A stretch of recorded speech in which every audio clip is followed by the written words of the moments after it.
The title of my message is No Need to Fear the Wilderness. Man. Wow. Ganda. Praise the Lord. Pastor Min. Hallelujah, Lord. As I was praying, I asked a word from the Lord through Pastor Esther and all that, and I was seeking God, and this is what God gave to me. And I pray that it will speak to us. The wilderness, no? Dahil sa reaction nyo, mukhang naka-experience na kayo ng wilderness. Alam nyo na, kaya parang wow, no, we're excited. So, I wanna, usually when we talk about the wilderness, it's a result of sin or may mali tayong ginawa, which happens also, no? You feel dry, you feel like, parang ayoko na dito, tanggalin mo na ako dito, Lord, ganyan. But I'm gonna talk about the kind of wilderness that is Spirit-led. Amen? And here, as we can see, pwede ba to? Yan. In our text, Luke chapter 4:1, I'll be using other texts as well, but this is our anchor. And this is talking about Jesus when He was here on earth, no? Jesus full of the Holy Spirit. Sino dito mga Spirit-filled na mga tao? Amen? I believe. Kasi mga wind watchers kayo whether you're here on site or watching through Facebook. I know you're full of the Spirit. And so Jesus, full of the Spirit, returned from the Jordan and was led by the Spirit in the wilderness. Sometimes there are wilderness experiences that are Spirit-led.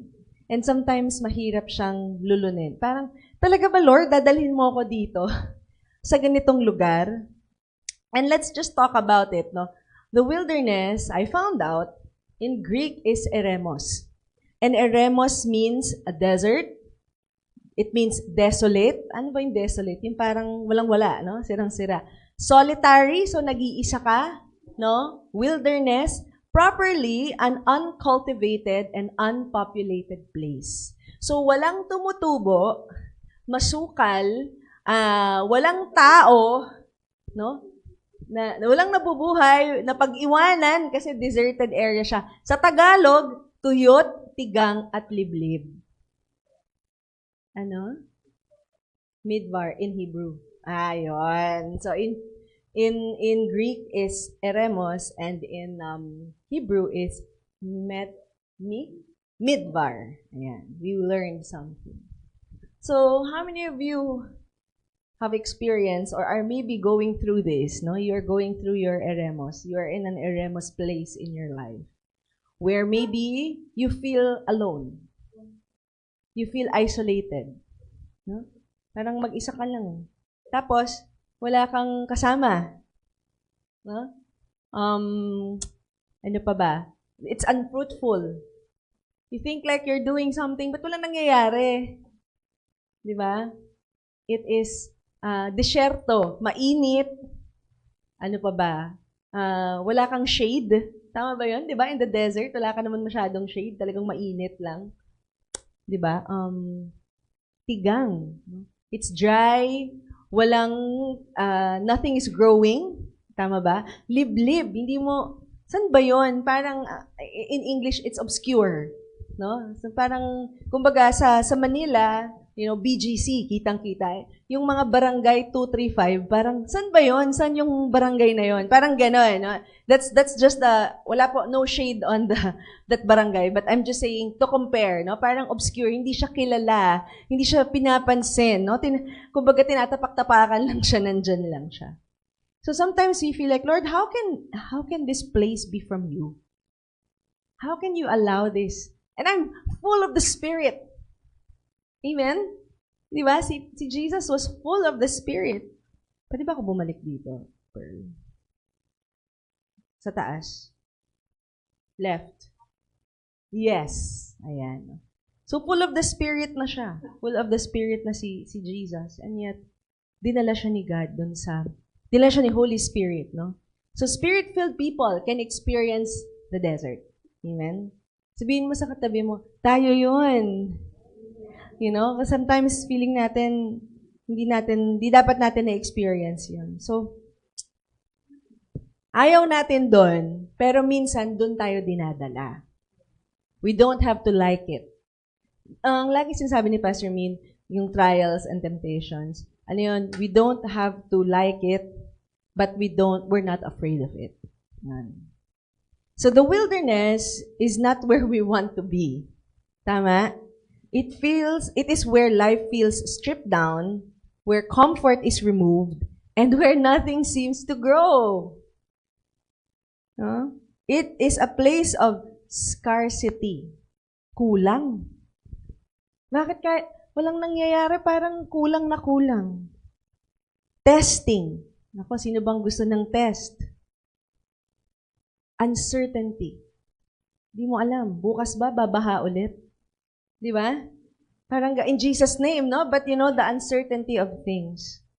But in the Word of God, the wilderness is not a mistake. It is not necessarily a punishment. The wilderness is God's classroom, God's training ground, and my favorite, God's encounter place. Amen? It is where God will teach you, it is where God will train you, and it is where God will encounter you. Ako lang ba? Or parang may feedback? Or okay lang? It's okay? Medyo may konti. Okay? Wala. Okay. Sabi ni Pastor Gams, wala. Just keep going. Okay. Sige. So, it is a classroom, it is a training ground, and it is an encounter place. Amen? Do you believe that? I pray that after tonight, at the very least, you will believe that the wilderness, if you know it's from the Lord, baga wala kang sin, nag-confess ka na, lahat na ng self-awareness, Lord, ano bang, bakit ako nandito? Pag wala talaga, mukhang si Lord na nagdala sa'yo dyan. And I pray that after tonight, you will not be afraid. You will not fear the wilderness experience anymore. Amen? The good news is, in Scripture, a desert or eremos is ironically also where God richly grants His presence and provision for those seeking Him. Are you seeking God in the wilderness, or are you grumbling against Him? If you're seeking Him, He will grant His presence and provision richly. This is from Help's Word Studies, no? The limitless Lord shows Himself strong in the limiting or difficult scenes of life. So, ang wilderness ay limiting. It is difficult, and yet, God is limitless. And He will show Himself to us. Amen? So, no need to fear the wilderness. What looks like emptiness is full of God's purpose. What feels barren is actually loaded with heaven's agenda. The wilderness is not the end, it's the encounter. Amen? So let's look at John the Baptizer. So in Luke chapter 3 verse 2, this is the Amplified Version. It says, in the high priesthood of Annas and Caiaphas, the word of God concerning the attainment to Christ of salvation in the kingdom of God, yun yung mission ni John, di ba? Came to John, son of Zechariah, in the wilderness. Some time ago, my quiet time was reading through the book of Luke. So 1 chapter or 2 chapters a night. And when I read this, sabi ko, wow, Lord, nilagay ko sa Bible ko kasi bumalik na ako sa physical Bible para madaling magsulat-sulat dun, no? So I put there, wow, Lord, your word can come in the wilderness. Amen? How many of you parang feeling niyo, Lord, parang hindi kita masagap, hindi kita marinig, but actually, see here, the word of God came to John, son of Zechariah, in the wilderness. So if you are in the wilderness, it's not true that God will not speak to you. Amen? And we all know that we need the Word of God to live every day. Di ba? Man shall not live on bread alone, but in every word of God. So, kapag ka nasa wilderness ka at nakakatanggap ka and you can hear the Word of the Lord, the Word of God in the wilderness, you know you will survive. you know you will thrive. Amen? Our first principle for tonight is no need to fear the wilderness because it is a place of revelation. Amen? It is a place of revelation. Sa akin talaga, grabe, yung binabasa ko siya, wow, Lord, first time yun na nag-speak siya sa akin. In the wilderness. No? John heard you. The word of the Lord came to John. Ibig sabihin, in-encounter ni God si John in the wilderness. In a place na dapat, desolate. Parang nag-iisa na siya doon, di ba? Amen? It is a place of revelation. The word of God is Rhema Theou. Tama ba yung pronunciation ko, Pastor Art? Theou? Yeah, Theou. Rhema Theou. Tama? This is the Greek for word of God, Rhema Theou. God didn't speak to John in the temple or the palace, but in the desert. Isn't that amazing? Kahit saang liblib ka, nagtago. Feeling mo kinalimutan ka na, pero si God, hindi ka kinalimutan. At hindi ka kakalimutan. At kakausapin ka pa ni God. Amen? And to some extent, the wilderness strips away the noise and distractions, making space for God's voice to break through. Amen? It is a place na solitary, wala masyadong distractions. So the Word of God can come to us. So if you are experiencing the wilderness, brothers and sisters, God can speak to you in your sickness. You know, today is my son's birthday, one of my son's birthdays, and it is very, anong tawag nito? Memorable to me, no? Because after I gave birth, so that was 9 na siya today. So 9 years ago, mag-iisang dekada na. 9 years ago when I gave birth to my first son, 1 month after, doon ako na ospital. And I was, for some of you who don't know my story, I see there are some new faces, no? So, long and short of it, I had a flesh-eating, bone-eating bacteria. And because I was breastfeeding, sa breast ko siya pumunta, and they had to remove my breast, no? So, they removed my left breast. I had a mastectomy, a total mastectomy. And then I was in the hospital for 43 days. 12 in the ICU and 43 minus 12. 31. Tama yun? 31 in a regular room, no? And in between those times, merong, every 3 days, meron kang surgery. Kasi may, parang they will scrape off part of my chest dahil, tuloy-tuloy pa rin yung, masigasig yung bacteria, no? And they were trying to stop it from going to my bone. So, a total of 11 trips to the operating room. Hindi pa kasama dun yung mga drain, yung lungs, mga kung ano-ano pa, no? So, and it was really a wilderness. And I remember, after that was even harder for me. So I always share it with people I get to minister to. You know, when you're sick, physically, survival mode ka pa. But when you're recovering, for me, ako lang yon, that's my humble experience, but for me, recovery is harder.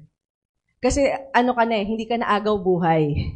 Pero kailangan mong, parang wala ka pa sa tamang pag-iisip. Parang gano'n, no? Wala ka pang, what's happening to me? Like for me, you know how amputees are, di ba? Pag nawalan sila ng part ng kanilang katawan, no? So, I lost a part of my body, and so, I was trying to figure out, 43 days, more than a month, agaw buhay ka, inooperahan ka.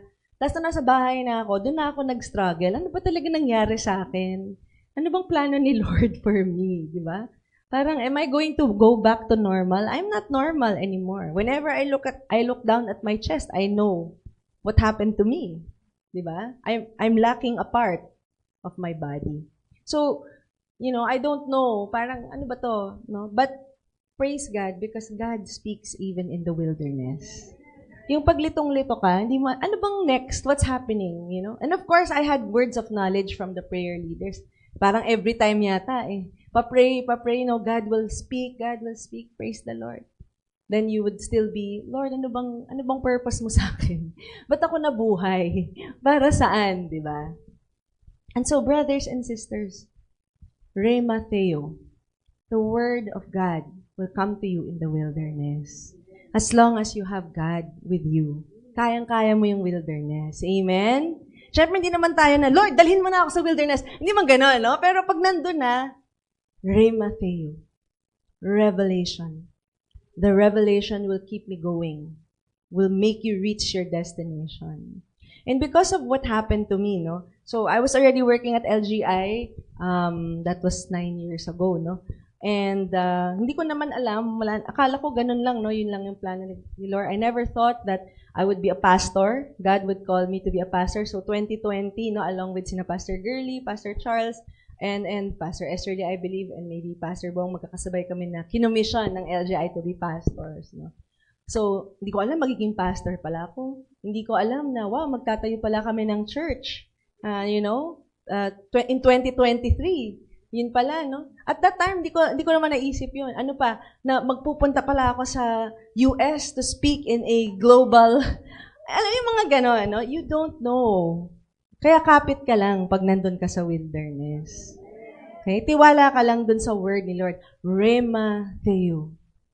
Let the word of God come to you. Huwag kang bibitaw sa wilderness. Minsan, ayoko na dito, di ba? Hirap naman ito kay Lord. Ba't ba ako dinala dito? Huwag kang bibitaw. Because the word of the Lord can come to you in the wilderness. Amen? So, John stayed in the wilderness until his appointed time. This is very important. Your wilderness season will not last forever. However long that may be. It can be months, it can be years, can be decades, but brothers and sisters, it's not forever. Amen? So, look at this, no? From the beginning, si John was called to go to the wilderness. The child meaning John, the baptizer, became strong in spirit, and he was in the wilderness until the day of his public appearance. Wow. After nangyari yun sa akin, yun nga yung kwento, I always say it, no? Before that, wala naman akong testimony. Ang pinaka-testimony namin yung sa amin ni Pastor Charles, no? Na paano kami pinagkakilala ni Lord. So, ini-invite kami sa mga, yung mga love, ano tawag dyan? Mga relationship doon, no? Seminars, ayan, mga talks. Pero after that, I really believed in the healing of God, the supernatural healing of God. And nobody can tell me otherwise kasi nangyari sa akin eh. Kaya napaka-importante, your wilderness testimonies. It's so important because they cannot tell you, hindi mo naman narinig si Lord. Ba't nandito ako? Amen. Ba't buhay pa ako? Ba't nandito ako? Ba't ako dinala ni Lord dito? Hindi nila maka-question yun. Amen? So, and his revelation in the wilderness became a national revival. Yung akala mo hanggang dito ka lang, mas malaki pa yung gusto ni Lord for you. Whenever you go through the wilderness, always remember it's always for something greater. And it will impact more people. It's not just you, it's not just your family, it's going to be more. Amen? Sabi dito, he went around, he, meaning John, went into all the region around the Jordan, proclaiming a baptism of repentance for the forgiveness of sin. He was the one who prepared the way of the Lord. Kaya yung mga tao, ready na sila. Nung nagsispeak, dumating na si Jesus, ready na yung hearts nila. Diba? Parang kanina, no? Parang ganun yung worship natin. Every time in church or here in Windwatch, it prepares our hearts to receive the Word of God. Amen? Lalo na some of you come from work, baka kung saan man kayo nanggaling, baka nakakainis yung traffic. Ano ba to? Parang wala pa ako sa hindi ko pa alam kung marireceive ko yung word. Praise God. During the worship, our hearts are prepared. And then when pakatapos wow, ready ka na. Parang gano'n, no? John prepared the hearts of the people. And when Jesus came, ito na yung inaantay namin. Excited na kami, no? So, what looks like isolation is consecration. Because God cannot launch you to a national revival if you are not consecrated. Pag may mali pa sa puso natin. Amen po ba? It's not to say that, of course, every day, meron pa din tayong mga temptations, we still sin, but when you're in the wilderness, you're isolated and God is working on you. And so let God work in you so that He can consecrate you for the next part. God is speaking in your wilderness just as He spoke to John. Brothers and sisters, the wilderness is not silence. It is revelation. Amen? It's not silence. Remember, pagka bumubulong si Satan hindi ka makakarinig kay Lord, buksan mo yung Luke chapter 3, no? Verse 2. Hindi eh. The word of the Lord or the word of God came to John. The word of the Lord will come to me. Amen? Amen, brothers and sisters? So first we went to the wilderness experience of John. Second, of course, we can't talk about the wilderness without the Israelites, no? In Exodus 16, 1-2, the whole community of Israel set out from Elim and journeyed into the wilderness of Sin between Elim and Mount Sinai. There too, the whole community of Israel complained about Moses and Aaron. Ano ba naman to? Ba't ba tayo nandito, no? Then the Lord said to Moses, "Look," kasi gusto nila kumain, namimiss nila yung Egyptian cuisine, the comforts of Egypt, no? Sabi ni Lord, "Look, I'm going to rain down food from heaven for you. Each day, the people can go out and pick up as much food as they need for that day. I will test them in this to see whether or not they will follow my instructions. On the 6th day, they will gather food, and when they prepare it, there will be twice as much as usual." What is this saying? There is provision for you. No need to fear the wilderness. It is a place of provision. Ayoko doon kasi wala naman dun eh. Wala akong makakain dun. Wala akong makukuha dun. Akala mo lang yun. Because we are talking about, spirit-led journey to the wilderness, right? We're not talking about wilderness because, yun lang, it's a consequence of our sin. If God leads you to the wilderness, remember that it is a place of provision. Yung akala mo wala kang mapapala doon, may mapapala ka. Amen? Don't complain, pray. Israel complained of hunger, yet manna fell every morning, fresh bread from heaven. Huwag ka na mag-complain, pray ka na lang. Amen? Right? Why am I... Huwag ka na, Lord, ba't mo ba ako dinala dito? I don't deserve this. May mga ganun pa, di ba? Mga ganung prayers. Di ba spirit-filled naman ako, Lord? Ba't naman ako nandito? Ba't nangyari to sa akin? Huwag na. Pray ka na lang. Lord, I want the manna from heaven. Sustain me in the wilderness. You've done it for the Israelites. You'll do it for me too. Because you brought me here. Amen? Yung mga Israelites, di nila nakita yun eh. Parang nakalimutan nila. Sabi, let my people go. Tapos nung na-let go na sila, ba't ba tayo dinala dito? Ba't ba tayo ni-let go? Crazy, right? And yet, we've said that ourselves before. Right? So, ayan na.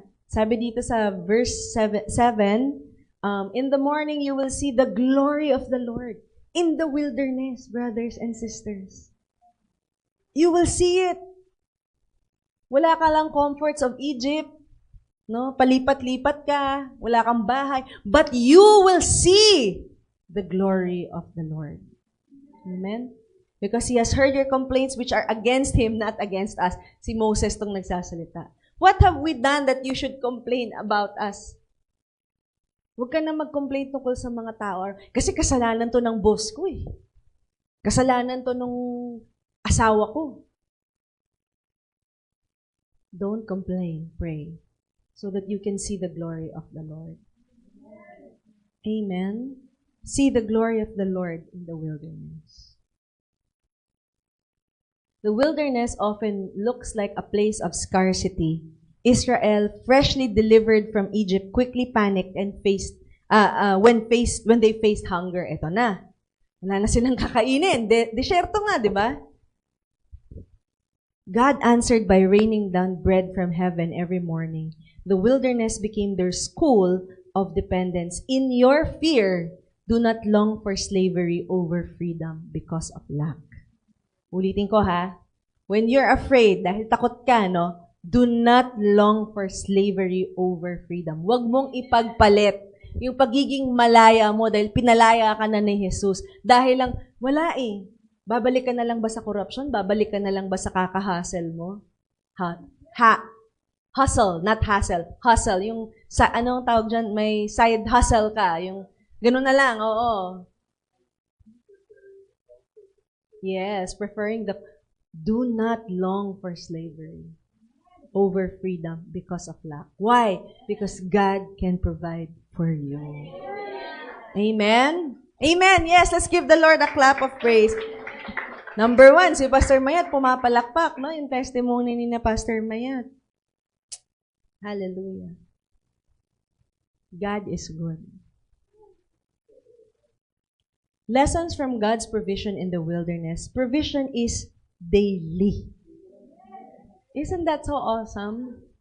Just like how mercies are new every morning, manna from heaven is daily. What does that say? Consistent si God. He's a daily provider. Kaya nga, our daily bread. O, di ba? Exodus, Lamentations, and Matthew. Written in different continents, in different years, no? Yung mga naging estudyante ni Pastor Dave in Is the Bible True? Across different continents, across many, many years, and yet the message is the same. God will provide daily. And they couldn't hoard it, no? Kaya ayaw ni Lord yung hoard, yung pagiging greedy. Because that's not from God. When we are greedy, we are not depending on God. We are depending on ourselves. So they couldn't hoard it. It spoiled if they kept too much. The lesson was trust God one day at a time. God's provision is daily and it is sufficient. Sabi, gather as much as you need. Amen? It's a buffet. Amen? It's a buffet. No one had too little and no one had too much. It is sufficient. Sabihin nga natin, it is sufficient. And our favorite, it is supernatural. Bread in the desert. Diba? Saan nang galing yung bread? Wala ka namang oven. Wala ka namang ano. Something no human hand could produce. That's the one we want. That's the glory. Because you see God moving. You see that God is with you. You see that God is faithful. You see that God is true. You see that God will fulfill His promises. That is seeing the glory of God. Buhay si Yahweh. Amen? Amen. Hallelujah. So brothers and sisters, in your wilderness, you will not run dry. Pag nandun ka sa wilderness, kala mo mauubusan ka, hindi ka mauubusan, kapatid. Heaven's storehouse is already open over you. So if you're struggling, Lord, I don't know what to do, ang hirap, this is a desolate place, wala akong alam mo yun, yung parang pag maabilidad ka, you just, kaya to, pwede kong gawa ng paraan. Pag nasa wilderness ka, wala kang magawang paraan. Because you have to depend on God. That's why it's a classroom. Amen. Thank you for yes, let's give the Lord a clap of praise, no? Amen. It's a classroom. Kailangan matuto ka na mag-depend kay Lord. Amen? What looks barren is exactly where God shows He is enough. Amen? So brothers and sisters, the wilderness is not lack, it is provision. Amen. So kami, sharing lang, no? It's a sharing night in LGI so that we will remember, no? Yung LGI Center, it was made possible through, so it was 15 million at that time, no? 7 million was raised by Wind Watchers giving, no? Yung may building fund, faith raising na mga efforts, no? 7 million in 2 years. Tama? Isn't that amazing? Palakpakan natin si Lord. Talk about glory and supernatural, no? Wala naman tayong politician backer. Malinis ang konsensya natin. Wala tayong mga connections to any. It's just God, right? And then, finally, 7 million. Wow! Feeling naman natin, no? Pero actually, maliit pa yung 7 million. So, this center was being sold at 15, no? Pero actually, may kasabay kami na bibilhin yun for 17 million. Cash, oo. Pero pinili kami ng buyer. Bakit? Si Lord eh. Amen? Di ba wala? Does that make sense? 17 versus 15. Kasi sinabi namin, hanggang 15 lang yung kaya namin. Sabi niya, actually may offer ako 17 eh. Kami naman, oh no. Pero she chose us. And what's more, so paano na yon, no? Paano mo ma-raise yung 8 million in a short time? So kami, me, Pastor Chris, we were in Pastor Mina's house, no? Tapos, sige, dali, mag-isa-isa tayo dyan. Sino yung mga nagbibigay sa building? Sabihin natin na, we will, mag-commit na ito yung, parang every week, ito yung bibigay mo hanggang umabot tayo, no? Parang ganun. Wow. Tapos, kami, no? Parang, siguro sobrang laki ng task, natatawa-tawa na lang kami ni na Pastor Chris, ni na Pastor Min, sige nito, kung ano yung mga comments namin, tapos may mga letters kami, no? We would send, dear, tapos nagkakapalit-palit na yung mga pangalan, wala pang unsend nun, nung time na yon. Talagang you can imagine the bloopers namin, And that same day, no, somebody came to Pastor Mina's house, and, so he came and then he said na, ano ba yung kwento dito sa sa building? Actually, we weren't going to make a loan, but we were going to raise this money. Parang ang mangyayari, ang ibibigay namin is 7 million earnest money, tapos huhulog-hulugan namin hanggang matapos namin yung 8 million. Sabi niya, yun that's not a good idea. Bakit po? Kasi baka mag-iba yung isip nung seller. Tapos nakuha na niya yung 7 million nyo, tapos bigla, wala na. Hindi na matutuloy. So wala kayong hawak. Sabi niya ganun. Dapat bilhin na lang yan. Kami naman, wow! Kami ni Pastor Chris, sige, bilhin na lang natin. Yes, I will give the money tomorrow. Tomorrow, 8 million? Di ba? Parang kami, shocked. Hindi, para kaming, what's happening? Totoo ba talaga to? Tapos, kunento namin kay CJ Puno, kasi siya yung chair ng ng building committee. Ang nasagot na lang niya, oh my God. No, not in a blasphemous way, but, what? Parang ganun siya, Lord, ang galing mo. Iba ka. Yun na lang nasabi niya. And ang nagbilang, ang money counter nun, si Pastor Art. Tama ba? Saka si Tita Marlene, and of course, Pastor Me, who is enjoying heaven. Siguro kinikwento rin niya. Baka kinokorek niya. Alam mo, may kulang si Cookie dun sa kinikwento. Sabi niya dun sa mga kausap niya in heaven. Anyway, so nagbibilang sila kasi kailangan nilang bilangin. No? And then, did you have to write the serial number? Alam ni, was it in dollars?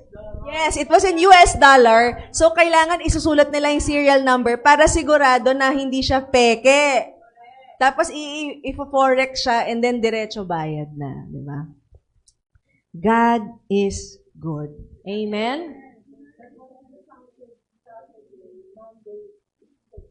Yes, okay. So, Friday yon yung kami ni Pastor Chris in Pastor Mina's house na kami doon, nag-work kami doon.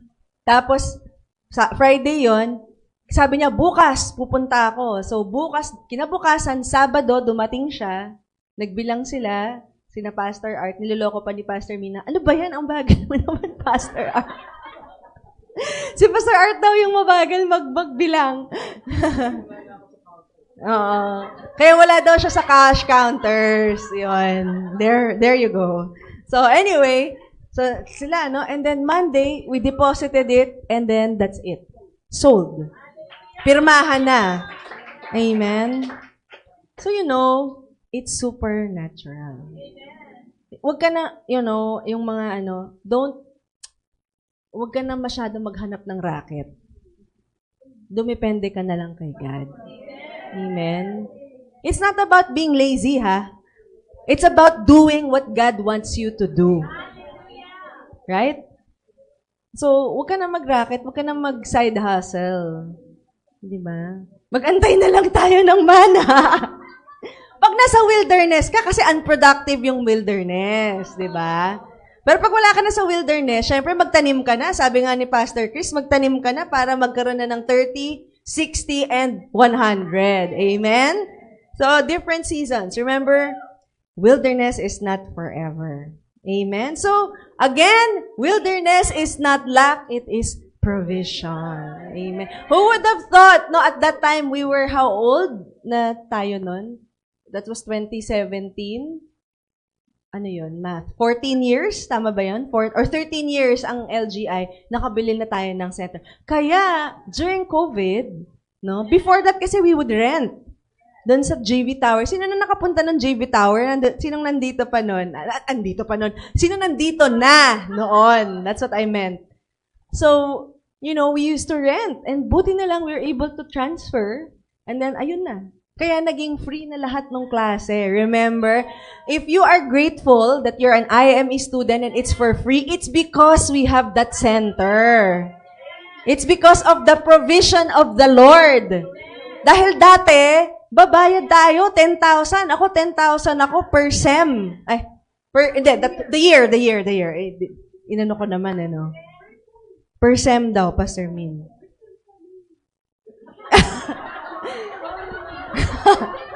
O, diba? So, yung mga IME students dyan na, hallelujah, diba? Grabe talaga. That's why you better, you be grateful, for the Lord providing. And that's why we can give everything for free. Kasi wala na tayong binabaya, except, here sa Virgin Del. That's why we have offering and all that, Amen? So, next. Of course, we have to talk about Jesus because He was the one full of the Spirit, And then He was led by the Spirit to the wilderness. And 40 days being tempted by the devil, that's verse 2. Jump to verse 13. And when the devil had ended every temptation, he departed from him until an opportune time. And Jesus returned in the power of the Spirit to God. From full of the Spirit to with the power of the Holy Spirit. Why? Because, brothers and sisters, our third point is the wilderness is a place of activation. Amen. In the wilderness, there will not only be revelation, there will not only be provision, but there will be activation. Ma-activate ka. Amen? From filled to empowered.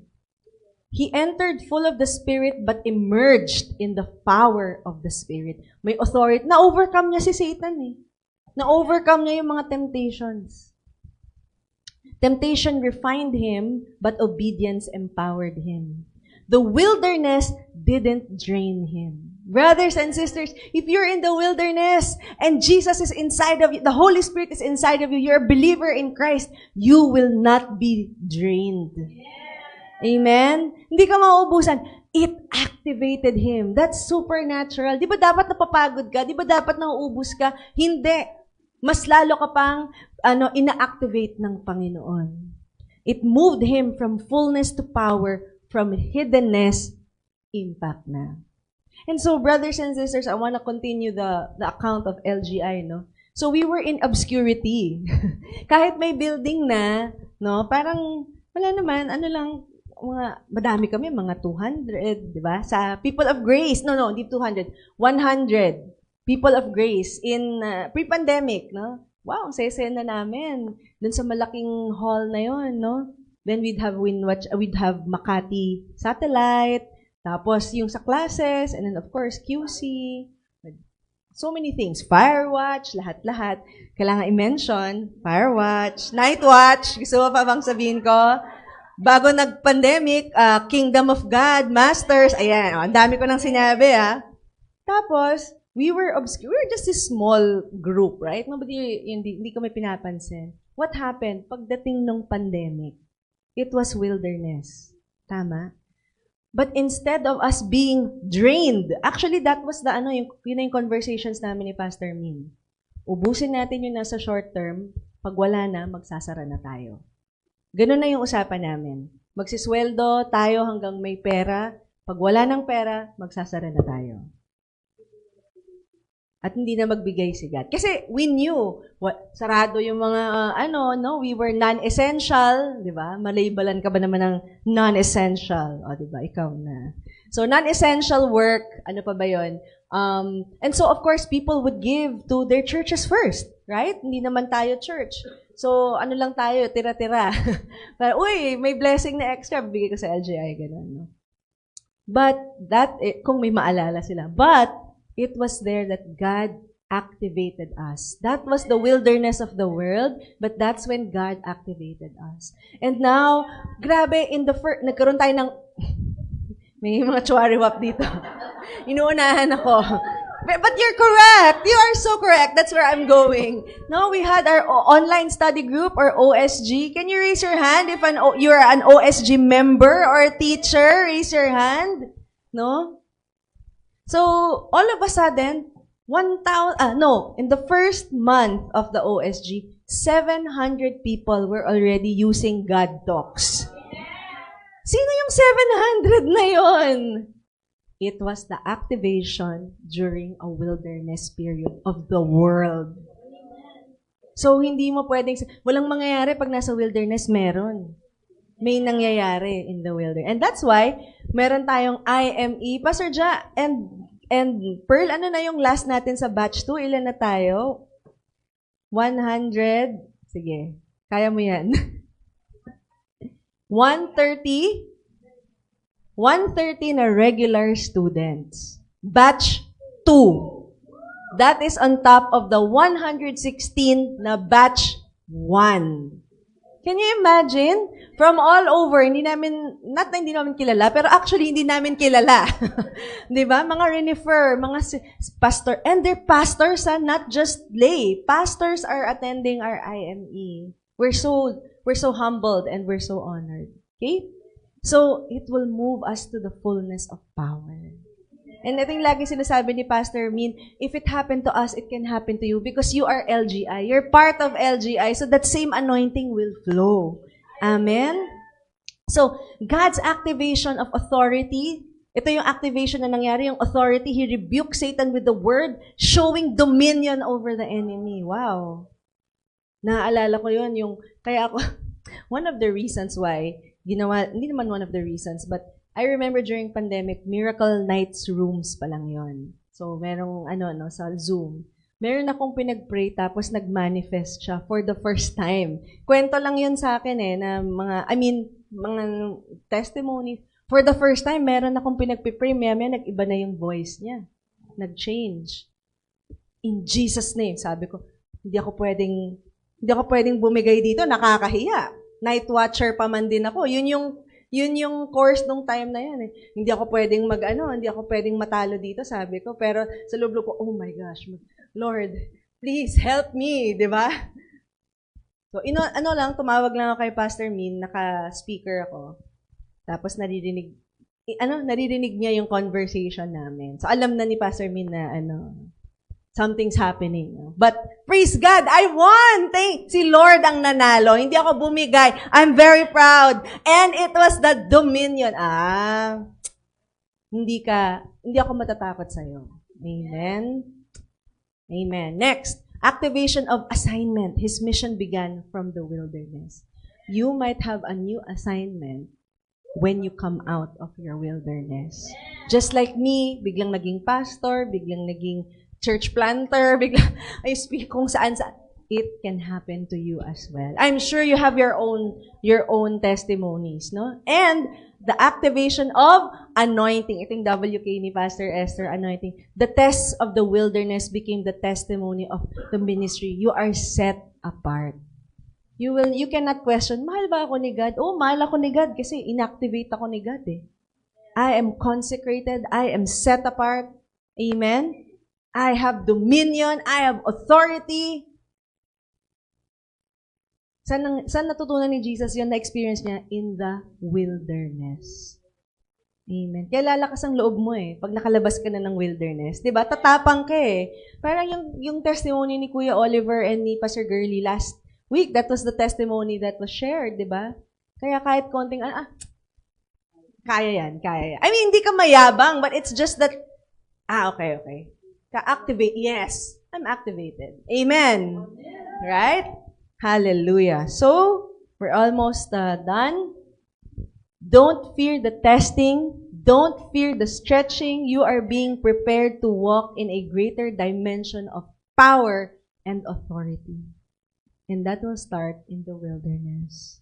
The wilderness is not defeat. It is activation. Amen? So if you are going through the wilderness and it was the Spirit that led you there, remember that you are not defeated. You are being activated. So, to sum up everything, no need to fear the wilderness. Why? Because it is a place of revelation. It's a place of provision. It is a place of activation. Amen? Let's all rise and let's just pray. Hallelujah, Lord. We thank you, God. Lord, thank you that you are removing that fear from us. Hindi na kami matatakot, Panginoon. The wilderness is where you ministered and anointed John and Jesus, and you showed your power to the Israelites, oh Lord. Maraming salamat. Lord, that your word can come to us even in the wilderness. Thank you, Lord, that there is provision, daily provision, sufficient provision, supernatural provision where we are in the wilderness. And Lord, thank you that you will activate us. There are greater heights. You will make us soar higher and reach our destiny, O Lord. Maraming salamat, Panginoon.